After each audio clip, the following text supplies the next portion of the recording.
So let's get to the exciting part of Donne's poem, The First Anniversary, The Anatomy of the World, as I say, written in 1611, which is so famous that it is cited in numerous places in my own book here, but in more famous places than that. Neil deGrasse Tyson cites it on page 20 of his work, Origins, 14 billion years of cosmic evolution, and cites it as the passage I'm just about to read as an example of an anti-scientific response. I think that he should stick to his cosmology and not comment so much on literature, because I don't think that that is what Donne is talking about per se. It's not an anti-scientific statement. Rather, it is a recognition of the consequences for the whole system of knowledge of the discovery by none other than the famous Galileo Galilei, that made by his telescope. So let me go through a chronology of a series of events here leading up to, remember, this is published in 1611, Donne's poem. Galileo, with his telescope, observed with his telescope in 1609, November 1609, he pointed his telescope at the moon and saw that there was a strange spottedness on the moon. And Galileo concluded from that the cause of the uneven light was light occlusion. So there was something that was stopping the light, and this was caused by lunar mountains, craters, that sort of things. And based on charts, he estimated how high the mountains were, etc. And up to that point, it was considered to be, remember, a translucent and perfect sphere. Remember the Ptolemaic cosmology I spoke of, and Aristotle called it the first planet. And Dante called it an eternal pearl to magnificently ascend into the heavenly empyrean. So Galileo was already creating ructions by making these observations. On the 17th or the 7th of January 1610, he looked at the moon, or rather at Jupiter, and found that there were 3 moons, which he called 3 fixed stars, totally invisible by their smallness, all very close to Jupiter and lying on a straight line through it. And following up on that, realized that these were in fact moons as well. And this was significant because it meant that once again, we had a planet with smaller planets orbiting it, which means that it didn't, again, fit to the principles of Aristotelian cosmology, which held that all heavenly bodies should circle the Earth, and these were circling Jupiter. Likewise, notice phases of Venus, rather, etc., just like the moon. And all of these sorts of things created challenges for the prevailing cosmology, for which reason Dr. Donne says this: "And new philosophy calls all in doubt. The element of fire is quite put out. The sun is lost, and the earth, and no man's wit can well direct him where to look for it. And freely men confess that this world's spent, when in the planets and the firmament they seek so many new. They see that this is crumbled out again to his atomies. 'Tis all in pieces, all coherence gone, all just supply and all relation." I'll stop there for a second. Donne is making the observation that this new discovery by Galileo has vast consequences that transcend those of mere astronomy, because, as I say, astronomy is connected to music, mathematics, geometry, and so on. Also with metaphysics and theological implications. Remember, the planets are connected with the orders of the angels and such forth. So this is not just an astronomical observation, it has other consequences. Now, Donne calls this a new philosophy.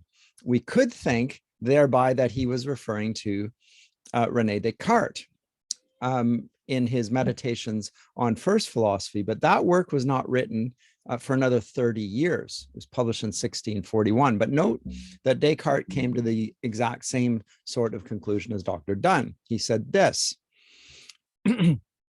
I before received and admitted many things as wholly certain and manifest, which yet I afterwards found to be doubtful. What then were those? They were the earth, the sky, the stars, and all the other objects that I was in the habit of perceiving by the senses. But what was it that I clearly and distinctly perceived in them? Nothing more than that the ideas and the thoughts of those objects were presented to my mind. Now, this is in the third meditation that Descartes undergoes, and that is the meditation of God, namely that he exists. And we could find a parallel passage in the second meditation, which he finds his Archimedean point in his cogito ergo sum. But likewise, he says what grounded that doubt was he came to doubt that there was no sky, no earth, neither minds nor bodies. What could he be certain of? The fact that he was thinking. So, similar expression between Donne and Descartes. Are we to conclude from this, as deGrasse Tyson does, that Descartes was also an anti-scientist? Of course not. This is plainly ridiculous. But again, what exactly was Donne getting at? Well, remember the context of the poem. This is the loss of a young woman, to which he attributes vast, if not cosmic, consequences, the destruction of an entire world. And he's making an analogy here between a microcosm and a macrocosm. Here is the macrocosmic picture. It's an illustration for the same sort of consequence that he has already been bringing to our attention. And now he goes on with that, because if 'tis all in pieces, as he says in line 213, all coherence gone, all just supply and all relation. Remember, Shakespeare spoke of degree and the importance of degree and hierarchy and order and relation and so forth. If take but the degree, untune that string, and hark what discord soon follows. Shakespeare said the same thing. He said it before Galileo's discovery. Now we have Galileo's discovery, and Donne goes down the same path of thinking. Neither are anti-scientists. Both of them are recognizing the importance of a integrated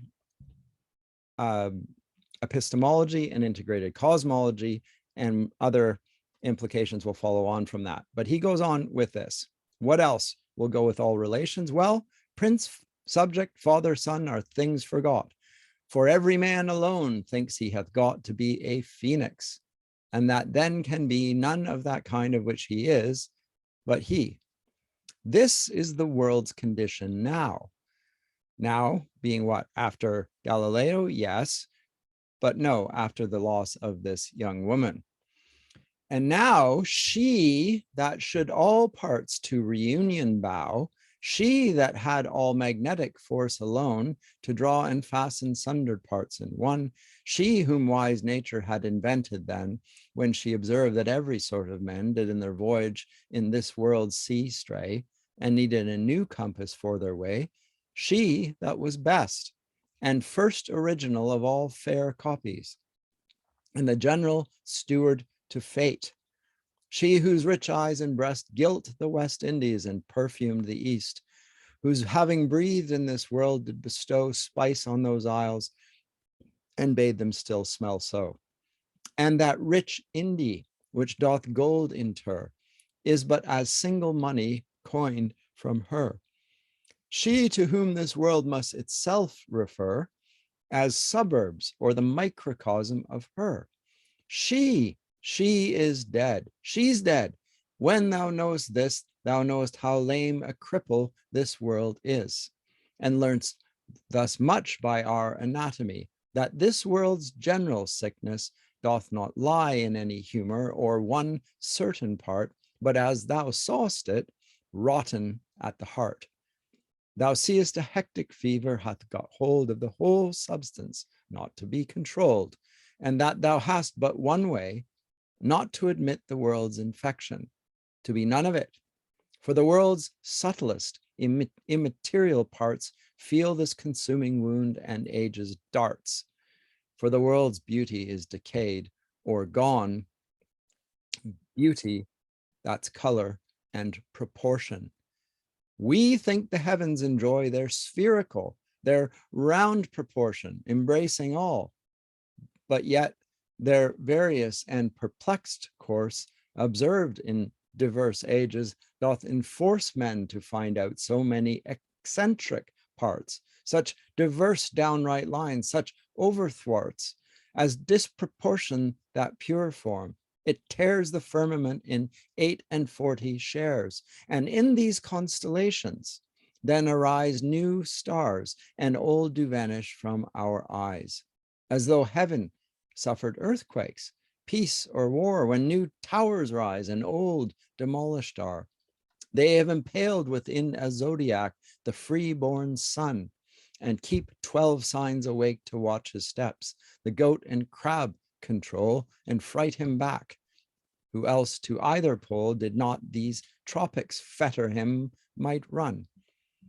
For his course is not round, nor can the sun perfect a circle or maintain his way 1 inch direct. But where he rose today, he comes no more. So with a cousining line steals by that point, and so is serpentine. And seeming weary with his reeling thus, he means to sleep, but now being now fallen nearer us. So of the circles, which boast that they do run in circles still, none ends where he begun.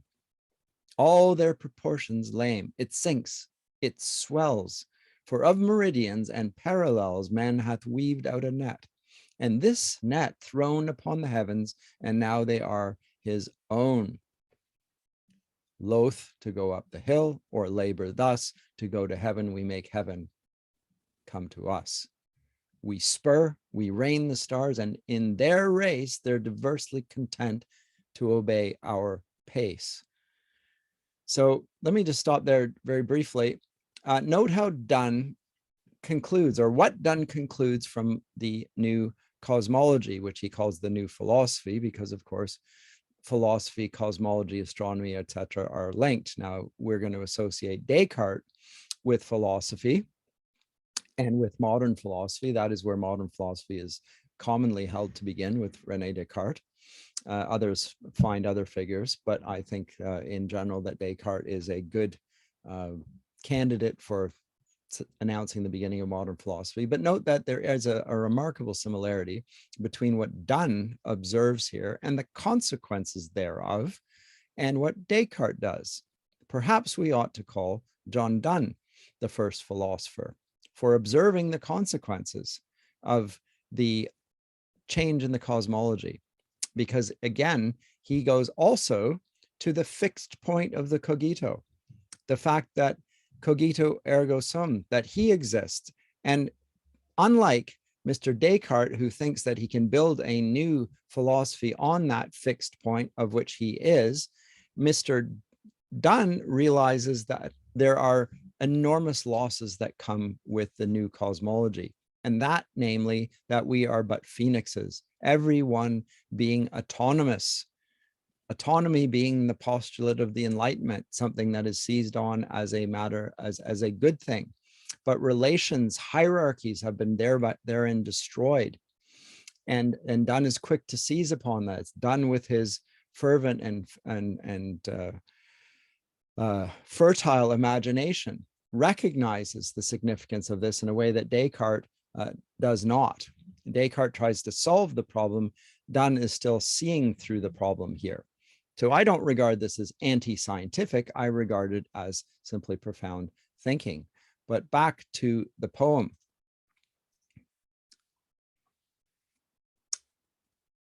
So the heaven comes to us.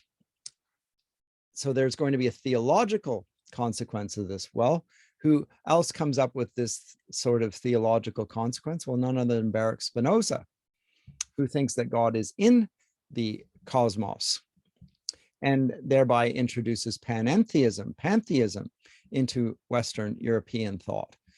So if there's any anxiety about what this should entail, expressed by Dr. Donne, it seems that the anxieties are well-founded in what occurs thereafter in Spinoza. But once again, this is not an anti-scientific response. It's simply an intellectually rigorous and imaginative and quite perceptive understanding of the implications of cosmology for the whole field, the whole realm of knowledge.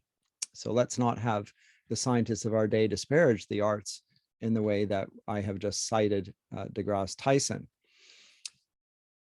So he says, once again, the heaven comes to us, we spur, we reign the stars, and in the race they're diversely content to obey our pace. Now everything, and there's a bit of an irony here. Before it was a geocentric cosmology, we were at the center, and yet now with the heliocentric cosmology that replaces it, of Nicholas Copernicus, we find that we are more at the center of things than ever we were before. Now the heavens revolve around us. Now everything obeys our pace because we are effectively the atom that nothing actually relates to, and we are not accountable to either. And he goes on, but keeps the earth her round proportion still? Doth not a Tenerife or higher hill rise so high like a rock that one might think the floating moon doth shipwreck there and sink? Well, it appears that it is, but it isn't so, is what he's saying. Seas are so deep that whales being struck today, perchance tomorrow, scarce at middle way of their wished journey's end, the bottom die. And men to sound depths so much line untie, as one might justly think that there would rise at end thereof one of the antipodes. That's how deep we plummet the depths. If under all a vault infernal be, the idea that hell is at the center of the earth, which sure is specious. Note that Donne here is recognizing that Dante's geography is a spiritual geography. He doesn't actually think that hell is in the bowels of the earth. Donne himself is calling this specious. Again, does this not make Dr. Donne more of a scientist than we would normally attribute a poet to be? He says, sure is, he says it's spacious, except that we invent another torment, that there must millions into a straight hot room be thrust. Then solidness and roundness have no place. Are these but warts and pockholes in the face of the earth? Think so. But yet confess, in this the world's proportion disfigured is, that these two lees whereon it doth rely, reward and punishment, are bent awry. And oh, so if heaven has been changed and hell has been changed, so have reward and punishment. He's recognizing the implications for justice here in the new cosmology. Remember, it's the destruction of the woman, but now the destruction of the woman compared to the destruction of the world, compared to the destruction of the cosmology. He's making analogies. He's talking about the heavenly sphere as well as the social sphere, as well as the personal individual sphere. These are bent awry, reward and punishment. And oh, it can no more be questioned that beauty's best proportion is dead, since even grief itself, which now alone is left us, is without proportion.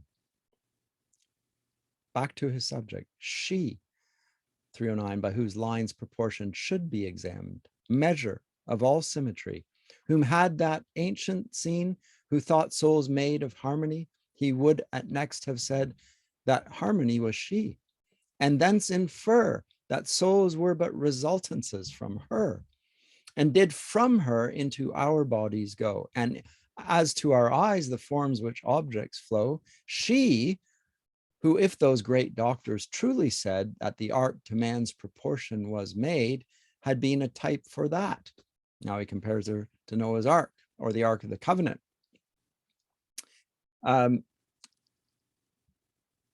type for that, as that might be a type of her in this, that contrary, both elements and passions lived at peace in her, who caused all civil war to cease. Note that he is taking of her, the woman, and is not only eulogizing, he's using hyperbole. She is the essence of all goodness. He's effectively divinizing her. This is not serious on his part, but it's expected of a eulogy in the day. This is not, the use of hyperbole is an expectation of the genre. He's not only speaking well of the dead, he's amplifying the greatness of the person that has passed. Again, he's not only speaking about the woman, however, he is also speaking about other things. So she, after whom what form soe'er we see is discord and rude incongruity, she is dead. She's dead. A line he has repeated from previously. When thou knowest this, thou knowest how ugly a monster this world is, and learnst thus much by our anatomy, that here is nothing to enamor thee, and that not only faults in inward parts, corruptions in our brains or in our hearts, poisoning the fountains whence our actions sprang, now he compares it to the effect of sin, endanger us, but that if everything be not done fitly and in proportion to satisfy wise and good lookers on, since most men be such as most think they be, they're loathsome too by this deformity. For good and well must in our actions meet.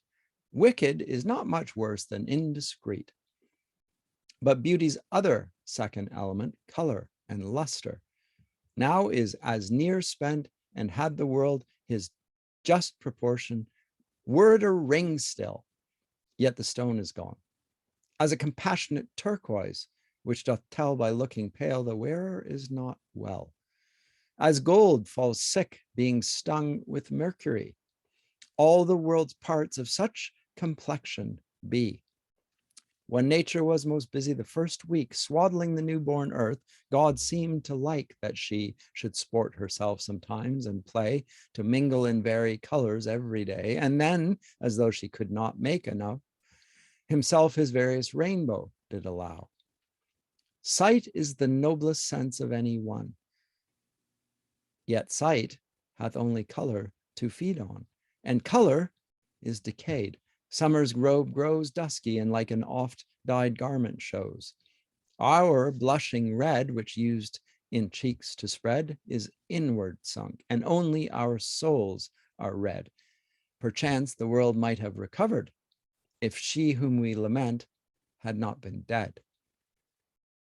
But she, in whom all white and red and blue, beauty's ingredients, voluntary grew, as in an unvexed paradise, from whom did all things verdure and their luster come, whose composition was miraculous, being all color, all diaphanous. For air and fire but thick gross bodies were, and lively as stones but drowsy and pale to her. She is dead. She's dead. When thou knowest this, thou knowest how wan a ghost this our world is. So let me stop there for a second. Note again the repetition of this line. He does not move away from his theme. His theme is to lament the loss of a young woman at the age of 14, Elizabeth Drury. But he makes all manner of microcosm to macrocosm analogies, reflecting on the significance of this. He'll compare it to a cosmology. He'll reflect on it in relation to color and light. He'll reflect on relation to the old cosmology, which is what he's doing here. And he'll talk about it as the effect of a sinful world. So it's a consolation. It's a word of wisdom to his audience as well, and speaking in ways that transcend that of a mere eulogy.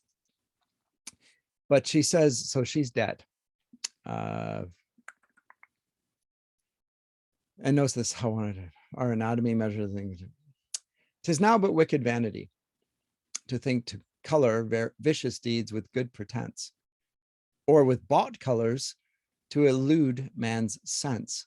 Nor in aught more this world's decay appears than that her influence the heaven forbears. Now, normally the heaven influences what happens on earth. But in this case, he's suggesting an influence goes from her upwards. Or that the elements do not feel this. The father or the mother barren is. The clouds conceive not rain or do not pour. In the due birth time down the balmy shower, the air doth not motherly sit on the earth to hatch her seasons and give all things birth. Spring times were common cradles, but are tombs, and false conceptions fill the general wombs.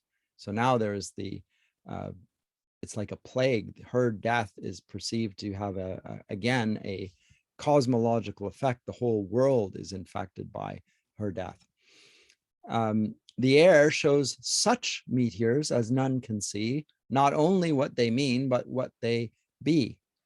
Earth, such new worms as would have troubled much the Egyptians' mages to have made more such. What artist now dares boast what he can bring heaven hither, or constellate anything, so as the influence of those stars may be imprisoned in an herb or charm or tree, and do by touch all which those stars could do. The art is lost, and correspondence too. For heaven gives little. Now note how he moves on to what comes to be the final conclusion here. Art is lost and correspondence too. Mimesis, the representation of reality through art, the mirror to nature, because nature is no longer a mirror of reality. So he moves finally, typically in a Renaissance fashion, to look at the implications for the artist. Art is lost in correspondence too, for heaven gives little and the earth takes less, and man least knows their trade and purposes. If this commerce twixt heaven and earth were not embarred, and all this traffic quite forgot, she, for whose loss we have lamented thus, would work more powerfully and powerfully on us, more fully and powerfully on us. Since herbs and roots by dying lose not all, but they, yea, ashes too, are medicinal, death could not quench her virtues so, but that it would be, if not followed, wondered at, and all the world would be one dying swan to sing her funeral praise and vanish then.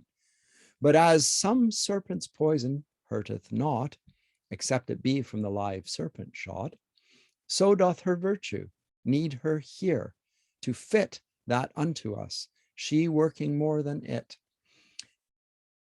We can't hold on to the virtue of Elizabeth Drury by remembering her, because she is not only the repository of that virtue, she enacts that virtue. Such is our loss. He's playing on a theme that he'll pick up in one of his later works, which we will look at, one of his elegies, naming that no man is an island unto himself. Ask not for whom the bell tolls, it tolls for thee. He talks about how individuals have eternal value. That is what he's playing on here. This is the same sort of thing that C.S. Lewis will say, that you've never met an ordinary person, because each person that bears the imago Dei is in fact, because they're an image bearer of God, somebody of eternal value, because they are valuable in God's eyes, and therefore they ought to be in ours. Donne is not making then a fanciful comparison. He's not merely using hyperbole. He is reflecting on the theological significance of each and every individual human person, here represented by the woman Elizabeth Drury, whom he never knew. And yet he recognizes the importance of the loss of a human life. But she, back to the poem,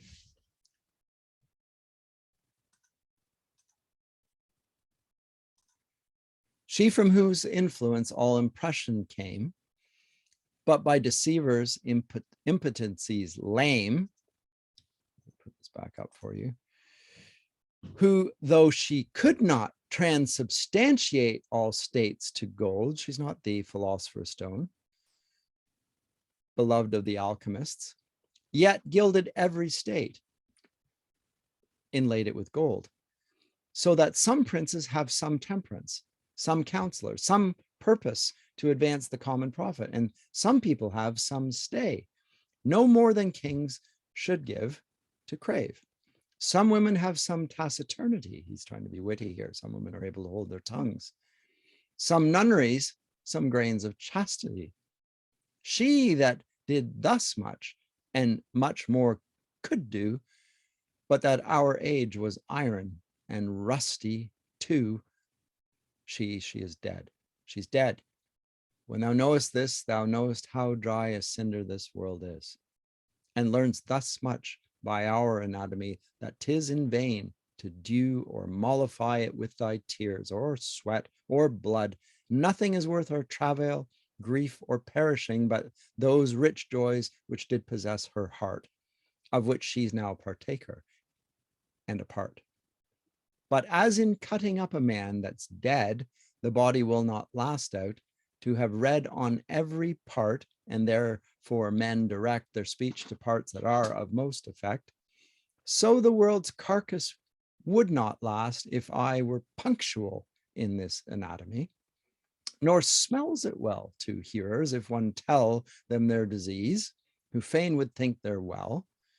Here therefore be the end, and blessed maid, of whom is meant whatever has been said, or shall be spoken well by any tongue, whose name refines coarse lines and makes prose song, accept this tribute and this year's rent, who till his dark short taper's end be spent, he's reading by candlelight, as oft as thy feast sees this widowed earth, will yearly celebrate thy second birth, that is thy death. For though the soul of man be got when man is made, 'tis born but then when man doth die. For bodies as the womb, and as a midwife death directs it home, the soul goes to God. And you, her creatures whom she works upon, and have your last and best concoction from her example and her virtue. If you, in reverence to her, do think it due, and that no one should her praises thus rehearse, as matter fit for chronicle, not verse, vouchsafe to call to mind that God did make a last and lasting peace, a song. He spake to Moses to deliver unto all that song, because he knew they would let fall the law, the prophets, and the history, but keep the song still in their memory. Such an opinion in due measure made me this great office boldly to invade. Nor could incomprehensibleness deter me from thus trying to imprison her, which when I saw that a strict grave could do, I saw not why verse might not do so too. Verse hath a middle nature. Heaven keeps souls, the grave keeps bodies, verse the fame enrolls. Thus ends Dr. Donne's wonderful poem, The First Anniversary. And he meditates there on death, having spoken of the terrible reality of her death, that he was of a person so wonderful, he eulogized her throughout. He concluded with a rather happy thought that her death was no death, but rather her transport to eternal life. Her soul would go up to God, which one would expect him to have said at the outset. And yet he wanted to scan the full implications of the loss of an individual to those who dearly love that individual. It seems to me entirely fitting for a poem. Once again, this is not an anti-scientific treatise, let alone an anti-scientific statement. It is a meditation using fit materials from its age to talk about the implications of the death of a soul, which, in accordance with Donne's Elizabethan worldview, has all manner of implications, which he traces out here. I hope you found this helpful. Thank you.